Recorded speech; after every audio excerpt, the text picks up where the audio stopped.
नमस्कार। सबसे बड़ा सवाल में आपका स्वागत है। मैं हूं आपके साथ वक्ता। पार्थ चटर्जी अब अपनी याददाश्त भी भूल रहे हैं, अर्पिता को भी पहचानने से इनकार कर दिया है। लेकिन ईडी भी कच्ची खिलाड़ी नहीं है। ईडी ने कोर्ट में कल बड़ा खुलासा करते हुए सन्नाटा बिखेर दिया कि अर्पिता की जान को खतरा है, उन्हें कोई मारना चाहता है, जिसके बाद दोनों को अगले 14 दिनों तक न्यायिक हिरासत में भेजते हुए सावधानी बरतने को कहा है कि अर्पिता को जो खाना दिया जाए वो टेस्ट करके दिया जाए। अर्पिता को जान का खतरा किससे है? क्या कोई बड़ा खेल होने वाला है? इसी पर बातचीत के लिए हमारे साथ मौजूद हैं कैपिटल टीवी के editor in chief doctor Manish Kumar ji. Doctor साहब, आपका बहुत बहुत स्वागत है। धन्यवाद। डॉक्टर साहब, अर्पिता की जान को खतरा किससे है? क्या वो पार्थ चटर्जी हो सकते हैं? देखिए, एक बहुत पुराना गाना है, दिल का खिलौना हाय टूट गया। अब सवाल ये है, दिल किसका है और खिलौना कौन है? अर्पिता मुखर्जी को पार्थ चटर्जी पहचानना छोड़ दिए जी। ये तो सत्येंद्र जैन से भी बड़ा खिलाड़ी है। 31 लाइफ इंश्योरेंस में नॉमिनी बनाओ तुम। ड्राइवर बताए कि रात के अंधेरे में चोरी चोरी चुपके चुपके फ्लैट में जाके रुको तुम। एक बार नहीं, 100 सैकड़ों बार। विदेश यात्रा साथ में अर्पिता के करो तुम। और 18 प्रॉपर्टीज में दोनों के नाम हो, ज्वाइंट प्रॉपर्टी। और ये जो बगानबाड़ी फार्म हाउस, वहां दो तीन दिन तक छुट्टियां मनाने के लिए अर्पिता और पार्थ चटर्जी एक साथ रुके ये लोग। और ईडी पूछताछ करे तो आप कहते भाई मैं तो जानता नहीं ये कौन है।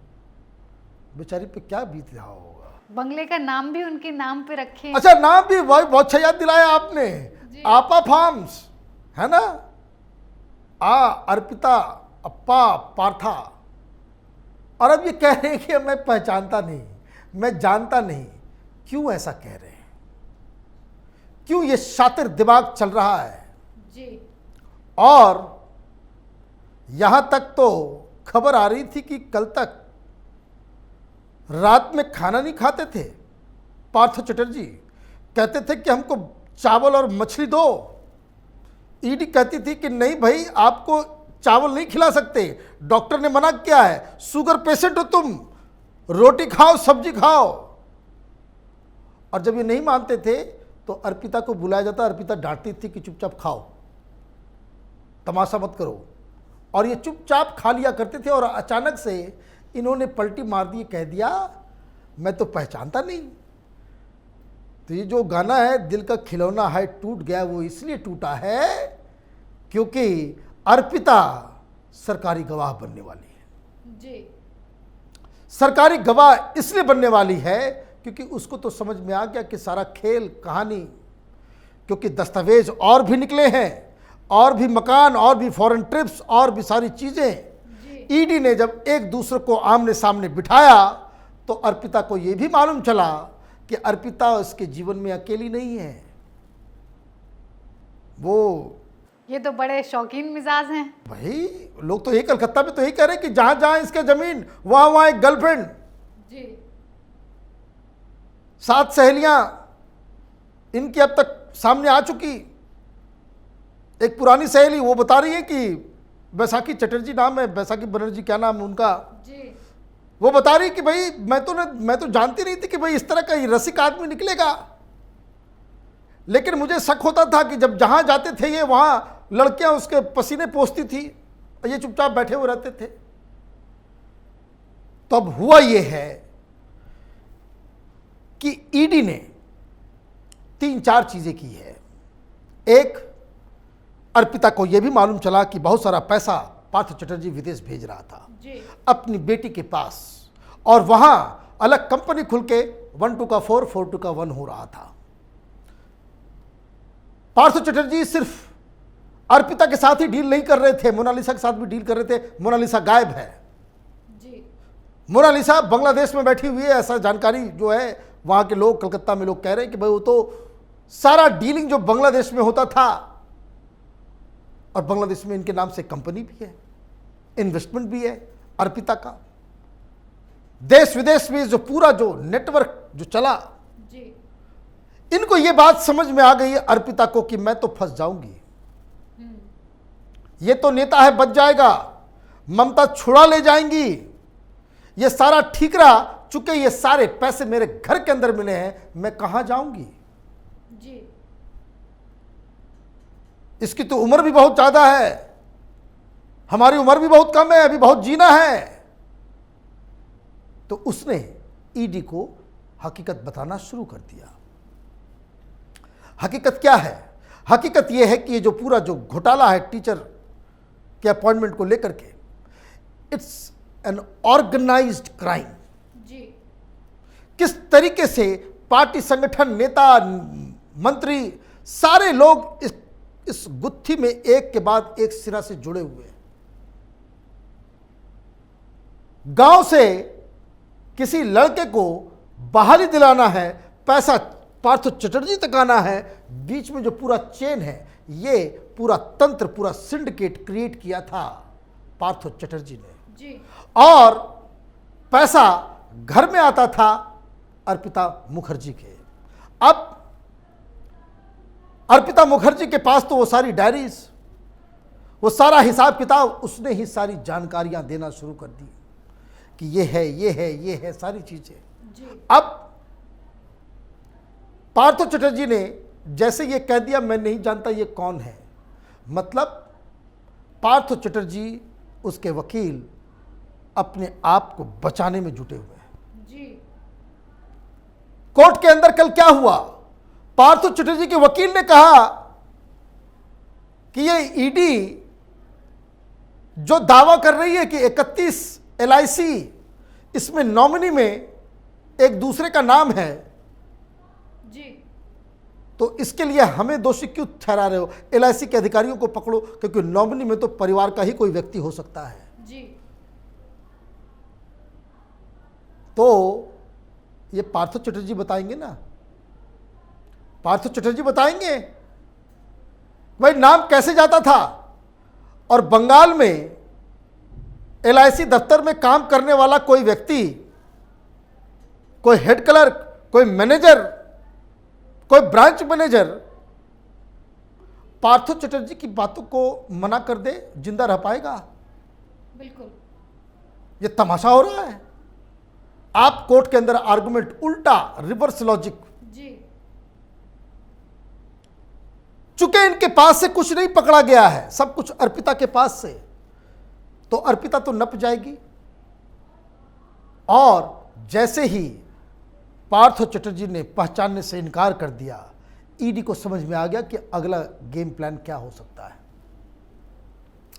ईडी के लिए सबसे बड़ा सबूत, सबसे बड़ा गवाह इस केस में अगर कोई है तो वो अर्पिता है। जी।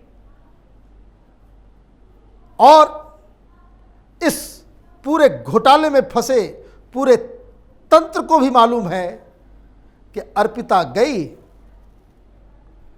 तो ईडी के पास कुछ सबूत ही नहीं बचेगा। जी। फिर आप कहते रहिए भाई नोटों का पहाड़ मिला, कहते कि भाई अर्पिता जाने, जी। हमारे पास से तो नहीं मिला, वो जाने, वो उसका बाद ये डायरी पता नहीं क्या लिखा नहीं लिखा। और इस तरह की डायरी कोर्ट के अंदर कोई प्रमाण के रूप में नहीं पेश की जा सकती। जी। कोई डायरी, कोई ऑडियो, कोई वीडियो नहीं माना जाता। कंक्रीट एविडेंस जिससे आप किसी आरोपी को आप कन्विक्ट करवा सकते हैं, वो उसका जो चरित्र होता है उस तरह के एविडेंस का वो अलग होता है। अब ये सब कुछ कहते हैं कि भाई मैं नहीं जानता, जैसे देखिए सोनिया गांधी कह रही है ना, जी। राहुल गांधी कह रहा है कि भाई सब मोतीलाल वोरा अंकल ने किया। मोतीलाल वोरा गए ऊपर, अब ऊपर से तो आकर के बताएंगे नहीं, तो सबसे अच्छा काम है कि आप बता दो कि भाई स्वर्गवासी आदमी को बता दो कि वही सबसे बड़ा पापी था। और अगर गवाह जिंदा है, आज आप समझिए मोतीलाल वोरा अगर जिंदा होते जी।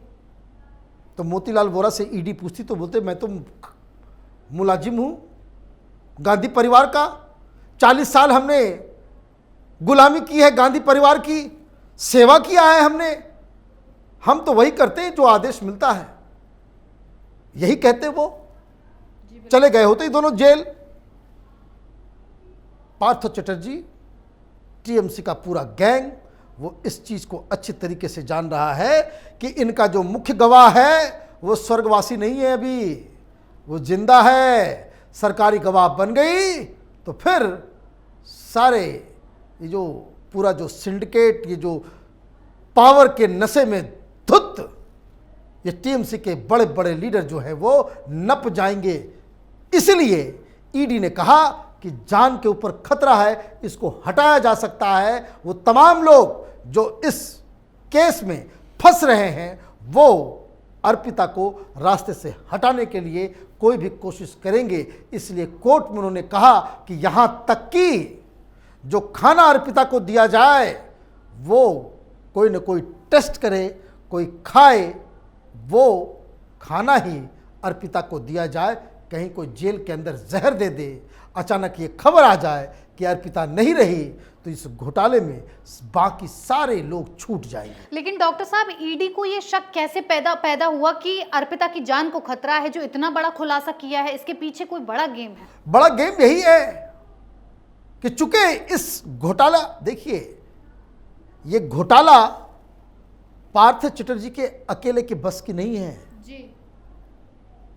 घोटाला एक होता है कि जो कागज पे आपने लिख दिया, जो यूपीए कांग्रेस पार्टी कर रही थी यूपीए सरकार के दौरान, कानून में हल्का सा बदलाव कर दो, वर्ड बदल दो, एक पैराग्राफ इधर से उधर कर दिया, ऑर्डर हल्के में कुछ उलट फेर कर दिया जी। और हजारों करोड़ रुपए खा गए। किसी न किसी को फायदा हो गया, वो खा गए। ये उस तरह का घोटाला नहीं है। इस घोटाले का चरित्र को समझिए। पार्थ चटर्जी नहीं घूम घूम के जाएंगे, भाई सुनो तुमको टीचर की नौकरी चाहिए, 20 लाख रुपए दो। ये पार्थ चटर्जी नहीं कर रहे थे। पार्थ चटर्जी तो सीन में ही नहीं थे, वो मंत्री थे। बाकी काम कौन कर रहा था? तो ये तृणमूल का तंत्र काम कर रहा था कि गांव में कोई लड़का है, टीचर का एग्जाम दिया, फेल हो गया, तो कोई दलाल पहुंचा, बोलेगा भाई तुम्हारा करवा देंगे, टेंशन ना लो, 20 लाख रुपया लगेगा, इतना लाख रुपया लगेगा। सरकारी नौकरी के लिए इतने लालायित हैं लोग जी। तो जमीन जायदाद बेच के, मां बहनें अपनी जेवरों को बेच के अपने भाई अपने बेटे को सरकारी नौकरी लगवाने के लिए इन लोगों ने खर्च किए। अब ये जो दलाल गया वो टीएमसी का ही होगा। वो आगे डिस्ट्रिक्ट लेवल पे बताता जी कि भाई एक हमारे पास कैंडिडेट है, और वो कैंडिडेट आगे चल करके कितना पैसा जाएगा, कौन जाएगा, किसके, वो मंत्री, डिस्ट्रिक्ट लेवल का टीएमसी का अधिकारी, ये पूरा नेटवर्क चल रहा था। और ये नेटवर्क का खुलासा किसने किया? अर्पिता ने किया। वो ब्लैक डायरी में पूरी तरह से हर चीज चिन्हित है।